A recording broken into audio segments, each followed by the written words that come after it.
नमस्कार दोस्तों, आज मैं आपसे बात करूंगा एप्पल कंपनी के बारे में कि किस प्रकार एप्पल कंपनी वर्ल्ड की most valuable brand and company बनी। किस प्रकार एप्पल कंपनी 2018 में 1 ट्रिलियन, 2020 में 2 ट्रिलियन एंड 2023 में 3 ट्रिलियन की कंपनी बनी। मैं उत्सव तोमर आपका स्वागत करता हूं अपने YouTube चैनल पर। आज मैं एप्पल की केस स्टडी के बारे में आपसे डिस्कस करूंगा। मैं आपको बताऊंगा आज सबसे पहले कंपनी का ओवरव्यू एंड सेकंड में आपसे प्रोडक्ट की डिस्कशन करूंगा। थर्ड में आपसे डिस्कस करूंगा सर्विसेज। फोर्थ हम डिस्कस करेंगे आपसे एडवर्टाइजमेंट, किस तरीके से एप्पल कंपनी ने एडवर्टाइजमेंट किया। फिफ्थ में आपसे डिस्कस करूंगा बिजनेस स्ट्रेटेजी एंड लास्ट में डिस्कस करूंगा आपसे revenue. First is company overview. Apple एक अमेरिकन मल्टीनेशनल टेक्नोलॉजी कंपनी है और वर्ल्ड में सेकंड लार्जेस्ट कंपनी है मोबाइल मैन्युफैक्चरिंग के अंदर।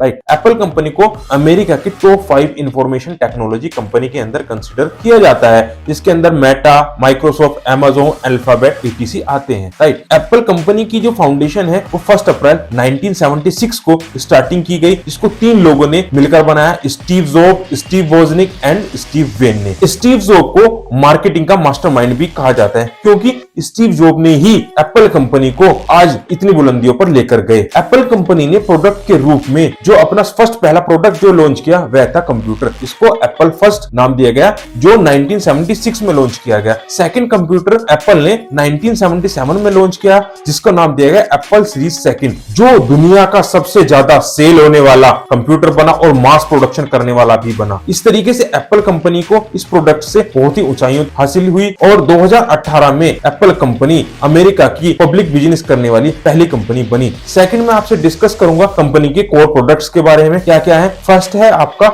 आईफोन। जैसे आप जानते हैं कि वर्ल्ड में सबसे ज्यादा सेल होने वाला आईफोन है। अब मैं आपसे डिस्कस करूंगा गाइस एप्पल के प्रोडक्ट एंड बोर्डलाइन सर्विसेज के अंदर। एप्पल के फर्स्ट में कुछ लूंगा कोर प्रोडक्ट्स, जैसे है आपका iPhone, MacBook, smart watch, iPod and airport etc. Right, अब मैं बात करूंगा एप्पल की कुछ बोर्डलाइन सर्विसेज के लिए। फर्स्ट आता है एप्पल केयर। एप्पल केयर का जो मेन यूज होता है वो टेक्निकल सपोर्ट के लिए किया जाता है। राइट, सेकंड है आई क्लाउड। आई क्लाउड का जो यूज है एप्पल के अंदर फाइल के स्टोरेज के लिए किया जाता है। फिटनेस एप्लीकेशन का यूज हम अपनी फिटनेस को ट्रैक करने के लिए करते हैं, जिससे हमारी स्मार्ट वॉच कनेक्ट होती है। सेकंड से आईटून स्टोर, डिजिटल सोशल मीडिया के लिए एप्पल ने आईटून स्टार्ट किया हुआ है। राइट, ये है एप्पल की कुछ बोर्डलाइन सर्विसेज। स्टीव जॉब ने एप्पल कंपनी का लोगो एप्पल फार्म से इंस्पायर्ड होकर बनाया, जहां पर वह अक्सर कर अपने लिए फ्रूटेरियन डाइट के लिए जाया करते थे। एप्पल कंपनी का जो फर्स्ट लोगो आया वह न्यूटन को एक पेड़ के नीचे बैठे हुए प्रदर्शित कर रहा है। यह तस्वीर उस घटना को बयां कर रही है जिसके लिए न्यूटन ग्रेविटेशनल यानी कि गुरुत्वाकर्षण खोज के लिए प्रेरित किया। 1 साल तक स्टीव जॉब ने यही लोगो रखा, परंतु 1 साल बाद उन्होंने इस लोगो को चेंज करने का निर्णय लिया। उन्होंने लोगो को खोजते हुए उनको कंप्यूटर के साइंटिस्ट एलन टर्निंग का ख्याल आया। उनको श्रद्धांजलि अर्पित करने के लिए उन्होंने यह लोगो बनाया।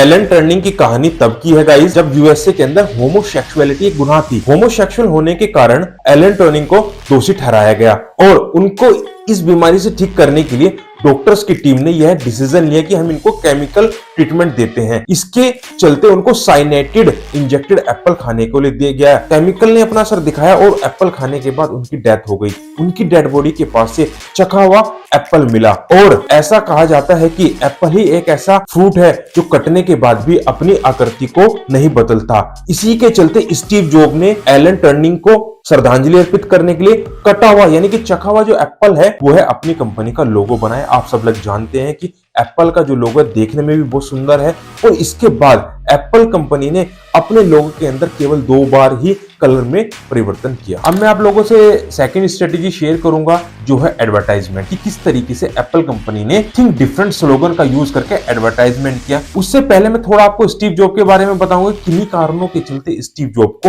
एप्पल कंपनी से बाहर का रास्ता देखना पड़ा।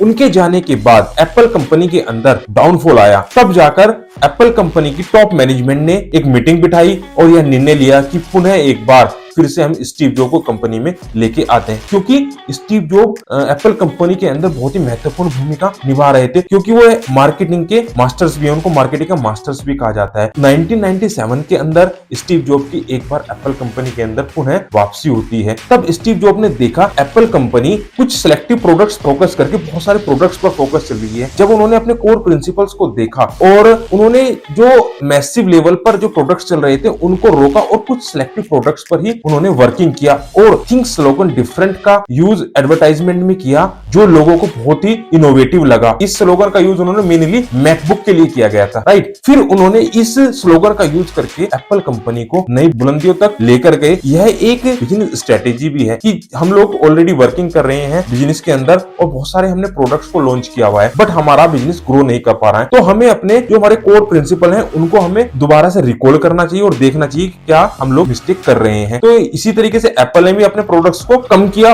और कुछ सिलेक्टिव प्रोडक्ट पर ही फोकस किया। तो हम भी अपने बिजनेस में यदि हम बहुत सारे प्रोडक्ट्स पर फोकस कर रहे हैं और हमारा रेवेन्यू नहीं आ पा रहा है, तो हमें क्या करना चाहिए, कुछ हमारे प्रोडक्ट्स की मार्केट के अंदर उनकी वैल्यू डेवलप करनी चाहिए। देन तब वो मार्केट में उनकी डिमांड बढ़ जाए, तब जाकर हमें अदर प्रोडक्ट उनके अंदर इंट्रोड्यूस करना चाहिए। अब मैं आप लोगों के सामने third strategy, volume plus margin gain strategy, आप लोगों को बताऊं क्या है ये volume and margin gain strategy, किस तरीके से एप्पल कंपनी ने इसे अपने बिजनेस में इंप्लीमेंट किया और किस तरीके से वो आज वर्ल्ड की सबसे बड़ी कंपनी बनी। वॉल्यूम गेन मार्जिन स्ट्रेटेजी वह होती है जिसमें हम प्रोडक्ट को मैसिव लेवल में ज्यादा मात्रा में बनाते हैं और अपने मार्जिन को कम रखते हैं। एग्जांपल के थ्रू मैं आपको समझाना चाहूंगा, जिस तरीके से ऑटोमोबाइल्स में मारुति सुजुकी कंपनी है, वो वैगनआर, एल्टो, इस टाइप से अपने यहाँ पे प्रोडक्ट्स का जो मैन्युफैक्चरिंग है वो बहुत ज्यादा करती है, बट उनमें मार्जिन बहुत ही लिमिटेड रखती है। सेकंड है हमारी margin gain strategy. Margin gain strategy वह होती है जिसमें हम वॉल्यूम यानी कि चीजों का जो प्रोडक्ट्स है उनका मैन्युफैक्चरिंग कम करते हैं और अपने मार्जिन को ज्यादा रखते हैं। इसमें मैं ऑटोमोबाइल से BMW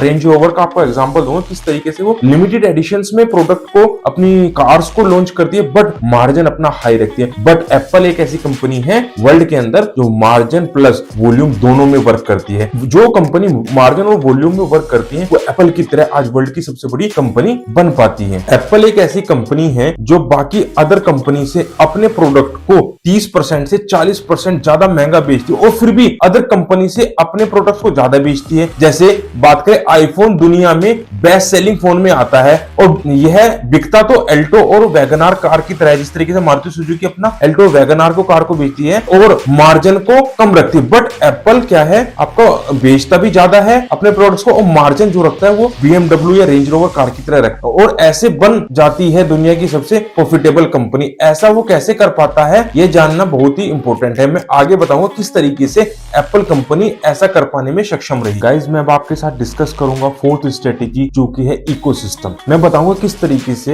एप्पल कंपनी ने अपना इकोसिस्टम बनाया हुआ है, राइट, और किस तरीके से आप भी अपने बिजनेस के अंदर इकोसिस्टम बना के अपने बिजनेस को एक नई ऊंचाइयों तक लेके जा सकते हैं। चलिए शुरू करते हैं इकोसिस्टम के बारे में। राइट, जो आपने देखा होगा, जो एक बार एप्पल कंपनी का कोई भी प्रोडक्ट लेता है तो वह बार बार उस प्रोडक्ट को क्यों परचेज करता है, यह कैसे पॉसिबल हो पा रहा है। एप्पल के कुछ प्रोडक्ट्स एंड सर्विसेज के कारण यह पॉसिबिलिटी बन पा रही है, राइट, क्योंकि एप्पल के जो प्रोडक्ट है उनकी सर्विसेज को यूज करना बहुत ही कन्वीनियंट है और आसान है। बट जब एक बार आप उसको यूज करना स्टार्ट कर देते हैं तो उस पर शिफ्ट होना बहुत ही मुश्किल और इनकन्वीनियंट है। मैं एक एग्जांपल के थ्रू आपको समझाऊंगा, राइट। अगर आपके पास सपोज करिए आईफोन है, राइट, और अब आप कुछ समय से आईफोन चला रहे हैं, आपको स्मार्ट वॉच परचेज करने का मन कर रहा है, राइट। आपको पता है कि ऑलरेडी अदर ब्रांड्स की भी स्मार्ट वॉच है एंड एप्पल कंपनी की भी स्मार्ट वॉच है, बट क्योंकि आपके पास ऑलरेडी आईफोन है तो आपके हायर चांसेस है कि आप आईफोन का ही स्मार्ट वॉच लें, क्योंकि आपको पता है कि वही स्मार्ट वॉच अच्छे से आपके मोबाइल के अंदर कनेक्ट कर पाएगी, राइट। अगर आप दूसरी ब्रांड में जाते हैं तो आप उस स्मार्ट वॉच को अच्छे से कनेक्ट नहीं कर पाते। अब चलते हैं थोड़ा सा ग्रेजुअली आगे, मैं आपको बताऊंगा अगर आपका अब मन किसी अदर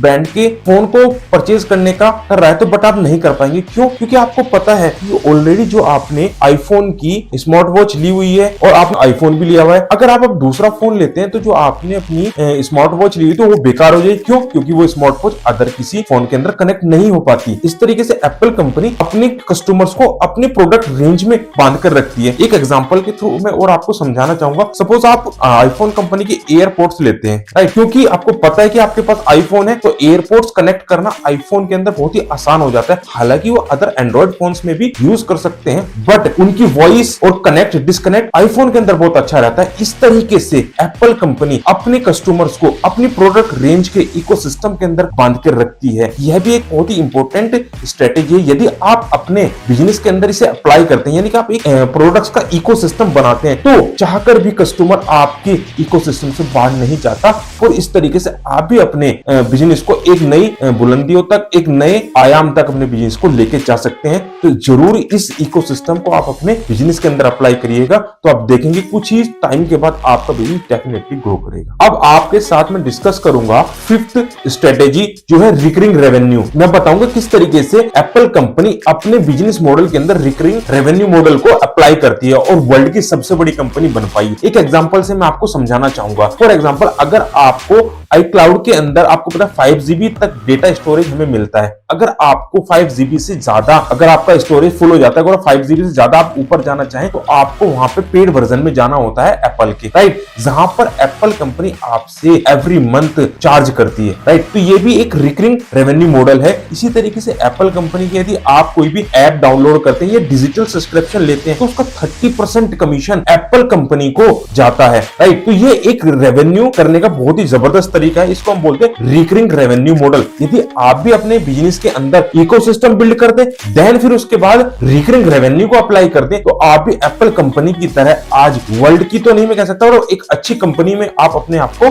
स्टेबल कर सकते हैं। अब मैं आपके साथ शेयर करूंगा कि एप्पल कंपनी यहां तक कैसे पहुंची, राइट। उसके 3 कोर प्रिंसिपल्स हैं, जिसको यदि आप भी अपने बिजनेस में अप्लाई करें, तो आप भी आज अपने बिजनेस को अच्छे लेवल पर लेके जा सकते हैं। First is product quality. आप लोग सभी जानते हैं, कभी भी एप्पल कंपनी ने अपने प्रोडक्ट के क्वालिटी के साथ कभी भी कॉम्प्रोमाइज नहीं किया, राइट। सेकंड चीज जो बहुत इंपॉर्टेंट रोल प्ले करती है आज के टाइम के अंदर, वो है privacy and security, right. Guys, आप जानते हैं कि प्रिवेसी एंड सिक्योरिटी पर्पस आज एप्पल का कितना स्ट्रॉन्ग है, जिसके कारण आज वो वर्ल्ड की सबसे बड़ी कंपनी बन पाई। कभी भी एप्पल कंपनी अपने कस्टमर्स के डेटे को कभी भी लीक नहीं होने देती, और इसी के कारण आज बड़े बड़े कॉर्पोरेट्स के लोग एप्पल कंपनी को प्रायोरिटी देते हैं, क्योंकि उनके प्रोडक्ट को परचेज करने में तो सिक्योरिटी पर्पस में एप्पल बहुत ही बड़ा रोल प्ले करती है, राइट। फोर्थ आता है सर्विसेज। एप्पल अपने कस्टमर्स को ऑलवेज हैप्पी रखने के लिए उनको सर्विसेज भी बहुत टाइमली देती है, जिसके कारण आज एप्पल कंपनी वर्ल्ड की सबसे बड़ी कंपनी बन पाई। ये 3 ही कोर प्रिंसिपल्स हैं, आपको भी जरूर अपने इन बिजनेस में अप्लाई करने चाहिए। अब मैं लास्ट आपसे डिस्कस करूंगा एप्पल कंपनी के रेवेन्यू के बारे में,